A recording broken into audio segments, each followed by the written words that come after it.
Members of the Ri Bhoi Progressive PWD Workers Union had recently submitted their Charter of Demands to the Minister in charge of PWD Roads, Prestone Tynsong, and Minister in charge of PWD Building, Dasakhiat Lamare, to apprise the concerned department on the implementation of each of the provisions of the Meghalaya Regular Casual Workers Scheme 1996 in all PWD departments in Ri Bhoi district.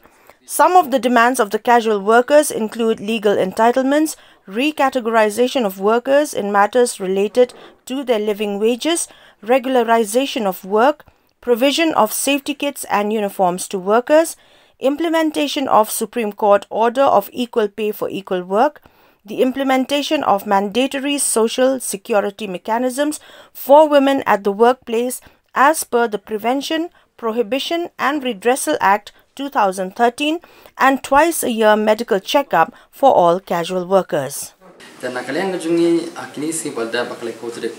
banai badam nila samit kawe ke charter demand jungi sha Menteri PWD kata i Pak Prestone Tynsong ibadai jong PWD in charge jong karut na tab isi Pak Dasakhiat Lamare ibadai Minister in charge of PWD Building barkum juru sha iba tijin nang nong ibadai Honorable Secretary jong PWD Road Building hajupor dan nakalian kejungi na benta kinong tre PWD Bhoi khamtam hi casual nila submit ke jing tho jungi ka chikarpat jungi ki bor bahlor kolong no rem bolong ban pentrekam ya barokhot ki points bi class ki bodon hapo jong ka Meghalaya regular casual workers scheme 1996 kumbolong hodumenta ka jing lap jungi kilomba bon kinong tre casual Bhoi kami regular am tabot pulsnam kidon kibla don ka postnam kasansnam postnam like postnam ro te nakalian jungi ngimla am dokti mono bakala mono bayu mono kade ban pek nyimla ban dokti ni na nakalian jungi kum ka union ni don tang jingkar pat si bor bahlor ban sung bha ban pentrekam no ya barokhot ki point ki clause ki dan po jongka Meghalaya regular casual workers scheme 1996 te kum bagatu kene ka scheme ki ko shai bol ko shai bol kino ki casual worker ki batrekam hapo jong state government ki department bang po state government ki bala tri pala ka post nam ki don hok bani regular kata kabar kelomba ada don ki post ha group di ana create for jong state government ki bala ki kila apna apply le kilong fit ki post bala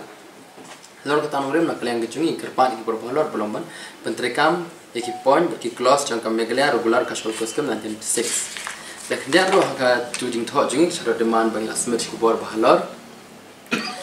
ila thoro long ka jing kerpan na kalian jungi kelomba kin pentrekam ya ka PF po state government kumpulong du menta ni dap da ka jing sngo